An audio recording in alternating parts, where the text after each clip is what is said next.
Welcome to this episode of the $1 Million Mastermind. I'm Larry Weidel, and before we get started, if you want to know exactly how to win again and again, go to weidelonwinning.com/webinar now to watch something I've put together for you. Now let's get going into this episode of $1 Million Mastermind. I am talking with my good buddy from Brooklyn, Chris Achong. We don't, coach. The traveling man. And Chris has been a success everywhere he has gone because he takes responsibility, takes charge, he's developing new skills, and he likes winning. He's like Larry. He likes winning. Have to win. That's kind of a qualification of being one of my buddies. It's like, you got to like winning. And you got to be focused on winning. And if you do that, you'll have some accomplishments in your resume, to talk about. And you'll have some people that you've brought along with you that you have helped benefit from your success. And so Absolutely. As you've gone out there, one of the things that separates winners from losers is they finish things. Right. And our good buddy Art Williams said, reason I wrote the book Serial Winner was the main reason for it was he said, all the world is full of people who want to do something and almost do something great. They want to, they try it, they almost do it. He said, we need more people who actually do it. We got to go from almost to doing it. And then there's people that, of the people who ever do anything great, rarely do people repeat. It's like one-hit wonders. Right. But then we all know, again, the book, this is the introduction to the book was we all know people that seem to always be able to bounce back strong, go from one positive thing to another. They might get diverted, they might change paths, but somehow they turn around. And if they have something negative happen, they minimize the damage, and they don't take a molehill and turn it into a mountain. They take mountain-sized problems and turn it into a molehill. And now their first reaction might be to whine and this whole thing that winners don't whine and complain, that's garbage. You know what I'm saying? And moan and groan, and winners groan and moan, but the difference is then they go and fix it. Right.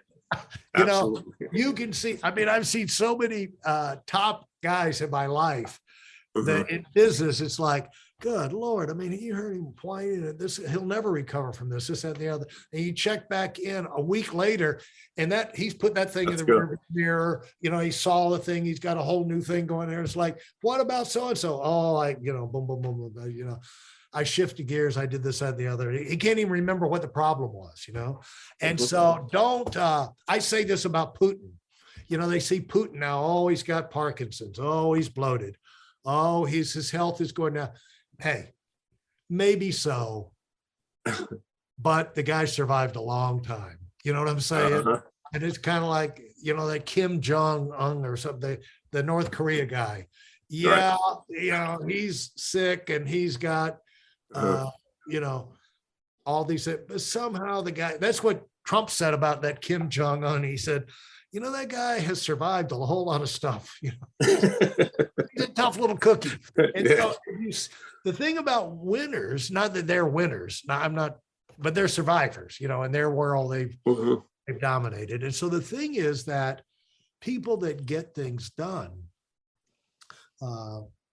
are able to, they might complain and rant and rave and the emotional thing. Don't mistake the emotional response for what they're going to do, because they just blowing off steam real quick, on a rant. But winners, they'll go back and start to make smart moves. Winners make smart moves. And if you look at what they do, you know, what I was always encouraged, Chris, by the fact that good ideas don't care who use them. Oh, And that's like, you know, my calls and everything that I've always done. It's like, I want to pick the brains of the people that are currently hot, because, you know, if someone were to come into your gallery or someone to meet you, they might find all kind of stuff they don't like about you, Chris, you know, and the same thing about me. You know, we might be very offensive. You know, people might be, they're probably already offended about the Kim Jong-un and the Putin talk, you know. But the thing is that you don't need to look at what you don't like or the things offend you. If someone is doing well and they're achieving things, like look and see what they're doing right. Because somehow, whatever little thing it is that they're doing right is good enough, powerful enough to override all the negative damage they're doing to themselves. You know, this is why some of those CEOs we were talking about that rant, rave, and have the temper tantrums in the office, they still win. You know, they still win, yeah. Goods, you know, and then they survive for years past where you think that people would tolerate them. And so, as you look at this thing, what do you notice about finishing the job, and what are some of the role models and some of the things you've seen and techniques that you've used to actually get stuff done and keep yourself on track?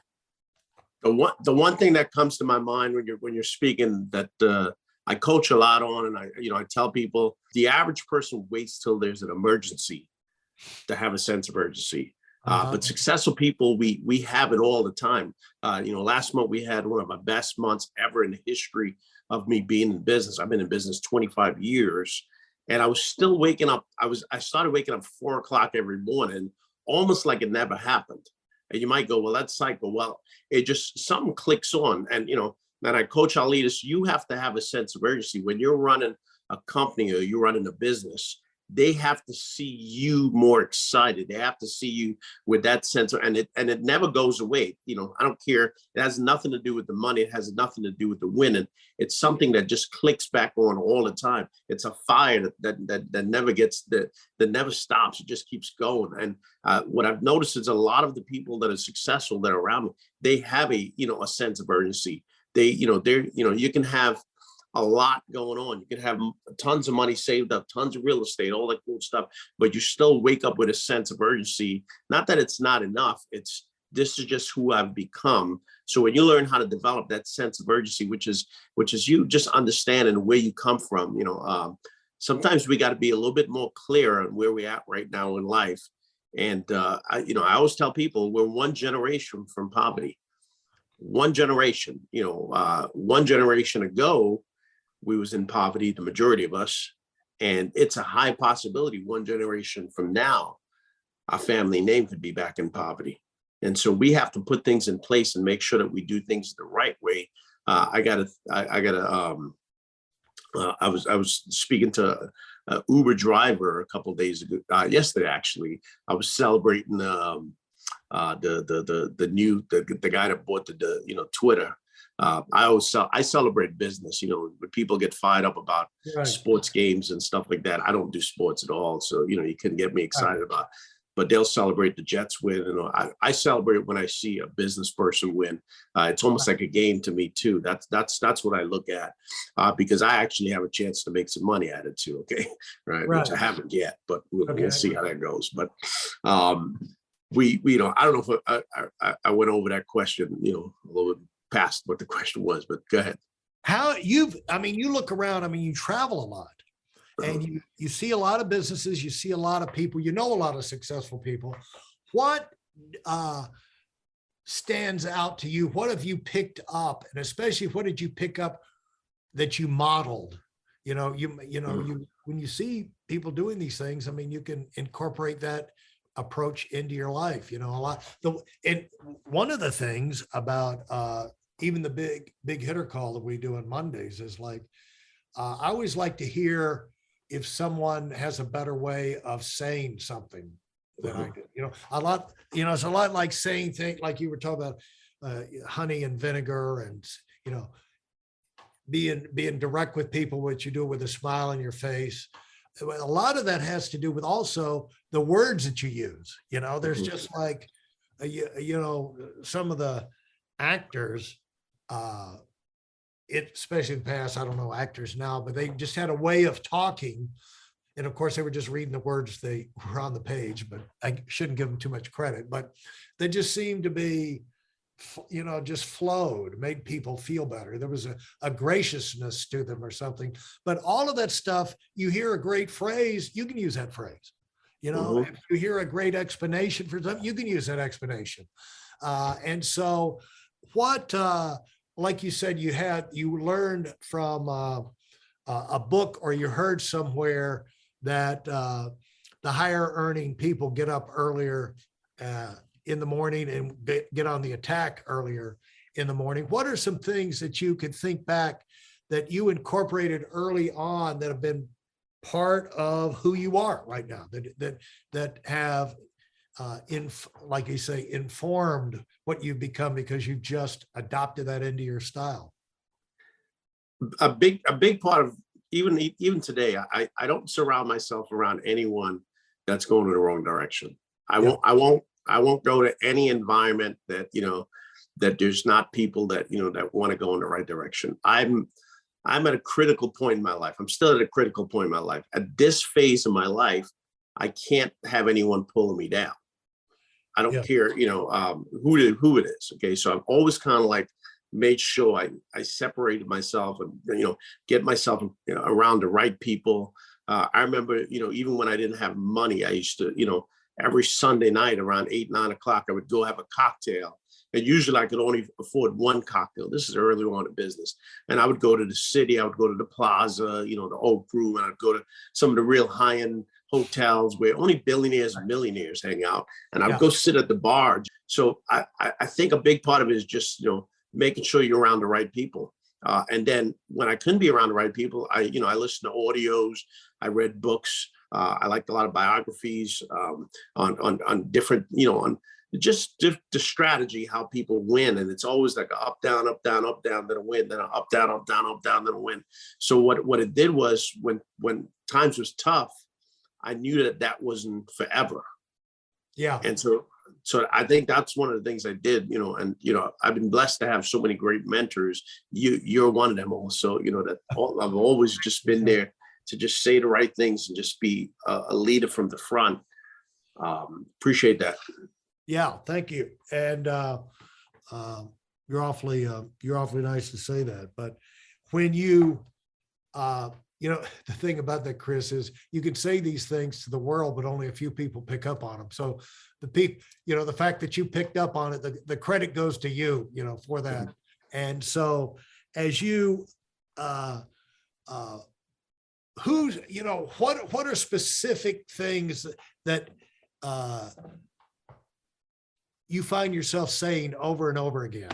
It's I want to be happy. I think, so that's one of the greatest self-improvements now is how to be happy. It's not money. It's not all that stuff, how to be happy. And you really got to figure out, ways of having a business. I think the healthiest businesses is a business where you can actually help other people, where you can, not help other people. I learned giving money and all that stuff is one form of helping, but it's not the highest form of helping. The highest form of helping, in my opinion, is when you teach someone how to become successful. You teach them how to become an example. You teach them how to, for instance, rent in the office to them. And I asked all the questions, how to get down to, can you put this in the lease? Make sure that we're not responsible for the AC ducts and, and all the things you got to say, and all these I learned from experience. But when you teach someone how to do that, and so now this guy is going to go open up a business where he's going to get a ton of people to make money, which he already has. He has pretty decent size, but he's just getting a big office. So now his business is going to grow. He's going to make more money. I got so many leaders that work with me that they've bought their families' houses. If I could tell you how many charities that, my organization run a year, you'd be blown away. And it was just I feel like it was just the other day where I was bringing them to charities that I was doing and saying, just help me give out the money. Just help me do this. Help me do that. And it was only, I was the only one that was doing charities. Now there's, 15, 20 guys that they have. They're the number one guy in the church that tithes the most, it's all these different things. So I think that's where, I would say that my sweet spot is, I'm happy. I just like being happy. I do the things that's happy. I don't always rub people the right way all the time, Right. but hey, you can't please everybody. Yeah, I'm happy. when So as long as I'm happy. As long as you're happy. Chris, I wanted to ask you, this is a extension of everything you've been saying. It kind of ties it together. And this is doing the extras, because when you think about it, Chris, when you do the extras, because, the sense of urgency all the time, getting up early, putting this in there, whether they can explain it or not, people that are successful have found that when you do the extras, you multiply the payoff. You know what I'm saying? You can, we come in and we learn skills. That's the fundamentals and everything. But fundamentals are no good unless you use them. The value of fundamentals comes in when you actually use the fundamentals. And so you go to greatness by how you use your fundamentals. You got to learn the fundamentals, like you said, learn the skills. But then you go to greatness by doing the normal stuff and then do extra. Like if you're an NFL player, what they say when they're interviewing, like the all-star, the top guys say, are most of the guys going through the motions? They say, yeah. You can't tell, but they want the paycheck. They don't really care if the team wins. They'll say they do, and you won't be able to notice, but they really dog it. They just put in the minimum effort. They're getting so many millions and this and that. They're going to hold back because they don't want to get an injury. They don't want to extend themselves. But the people that are all stars, are the people that are MVPs. I mean, like, you're in New York. You had Lawrence Taylor was the linebacker, all-time great linebacker. I mean, when he hit you, he destroyed you, and he wasn't like going through the motions. And so he's like a legendary Hall of Famer of all time, greatest football player, greatest giant. And the people that wind up on top, it's not an accident. They're doing the extras. And the message of these podcasts, like listening to Winners Talk, is to get it in your head that if you do the extras and just do the normal thing, but do extra the normal thing, and just challenge yourself to think, what other spin can I put on this? How much, just if it's an extra appointment a day. I used to say this about appointments, a daily setting up appointments, like, you'd set up 3 appointments every night. If you go to CP, you have three set up. And I used to tell people, if you have 3 set up, they're not all going to be there. You'll have one, one will just not be there. They'll forget about it. They won't show up. One will be yes. And then there'll be a maybe. Okay. You know what I'm saying? Right. But if you want to guarantee appointment, sale or recruit or whatever, have 3 set up, Right. Rule of 3. But I said, if you want a guaranteed second sale, set up 4.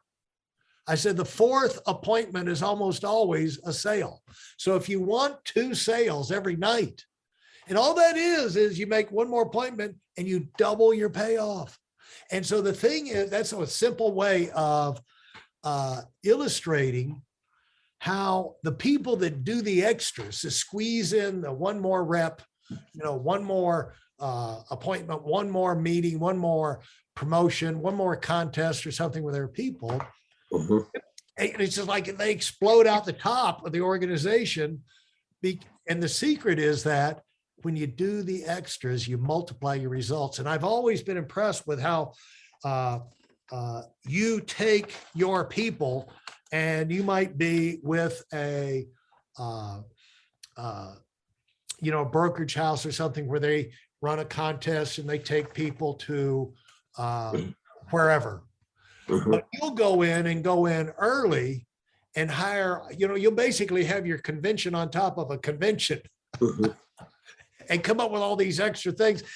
And some people could say that's just Chris being Chris because he likes to have that much fun. But no, it's Chris learning how to multiply his payoff, Mhm. where somebody else is spending money for this. So I'm going to go match it, and I'm going to get a monster payoff out of this thing. Talk about that and how you learned that and some of your experiences from that. Yeah. So I've learned that most people they mix up priorities with obligations. And so my priorities, my family, my priorities, my kids, but above your priorities is something called your obligations. And if your obligations are not in place, then all of a sudden your priorities no longer become your priorities. So we Yeah. have learned how, I had a conversation with a bunch of my VPs and I go, I understand you do a lot of fancy stuff with your family, but you need to invest back in your business too. Because remember, it's your business that actually takes care of your family. So you can't take all your money and put it in your family. I understand you want to, spend money and do it. You have to be able to. And so, years ago, we found out there's an opportunity for people to raise their level of belief and level of thinking, especially when you're in a business like the one I'm in, where, your goal is to get people to obviously perform at higher levels. They have to be exposed to a different lifestyle.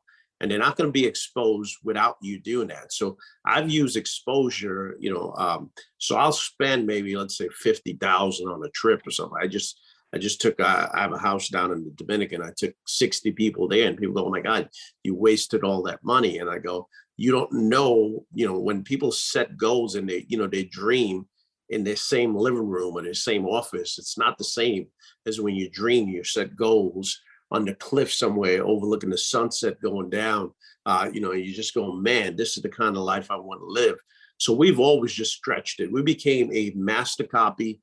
I think it took me 2 years to build my financial company that I have right now. I was involved and I was just doing things, but it took 2 years of me becoming a perfect master copy. And they run very successful agencies because they learned the strategy of just giving a lot more than just, and I see people save pennies and lose millions all the time in our business.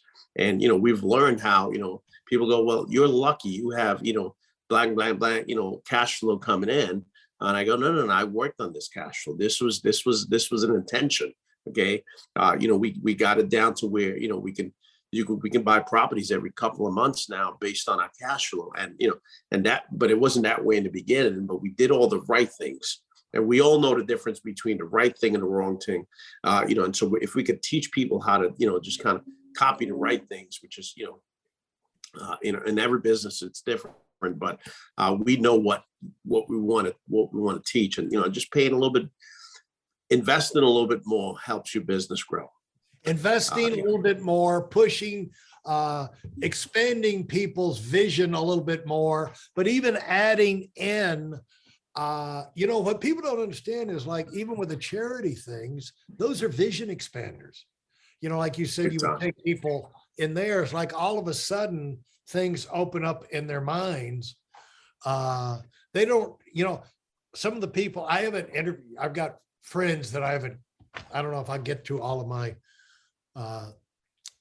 super successful friends on this podcast, but I have friends that have done amazing things from the charitable type thing, and I won't divulge that, but it's just changed their life. You just in terms of giving them stability, giving them sense of self-worth, being when things go wrong, like, okay, I can handle it, because I've just been able to help a whole lot of other people, see how other people live, be a difference maker.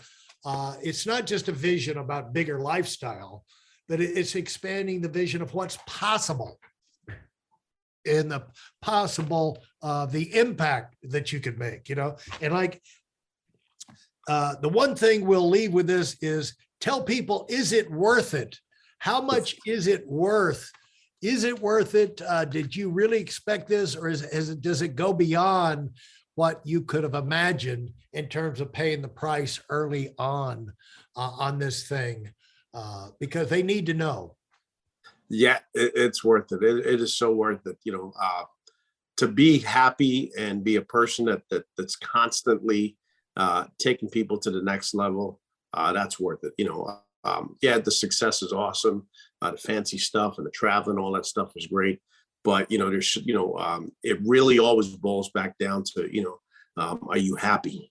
And you want to create. I had a conversation with a guy. I says there's strategies in accumulating wealth. You can't save the world, first of all. Okay, Right. It's something that and so when we're talking about giving, it's given when you got, not given before you got. Okay, Yeah. so you have to learn that. That's a whole nother talk. Just knowing when's the right time to, and you can't save the world. You got to help the people that want to actually go to the next level. You can't invest time with people that don't want to. Maybe you can get back to them later on, but you need to go put yourself and your family. You got to save you and your family first. Okay, that's the rule. Right. And then, after that, you can, bring a lot of people with you, because then you become an example. You become someone that people can look up to. So, it moves people more when there's an example. People belief levels go through the roof when they know you. Especially a lot of people know me and they go, "You're kind of like the same, but it's just your net worth is a little bit different now." Yeah, right. Yeah. But you're still the same. And so for them, it's kind of confusing, but it's also awesome to them that they can achieve this stuff and they can go after it because they know me and they know, anyone knows me, I'm the same. I'm just regular old me, but I always get nervous with this type of stuff, but coaching and, doing podcasts is two different things. Okay? Yeah. I think I'm a better coach than a podcast, but you did. hey, I can get better. You did great. I mean, this is unbelievable. You look like you do this every day. So look like you got your own radio show, Chris. So we might start one. You know what? Yeah, there you go. There's something to think about.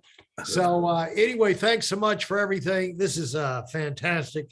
If you enjoyed what you've heard and are dead serious about finding out for yourself exactly how this works in the real world, I've taken the most valuable business lessons I've learned over 40 years and put them into something for you to watch. Go to whiteelementary.com/webinar now in order to move up as fast as possible. I'm Larry Weidel, and I run the $1 Million Mastermind. Go, go, go.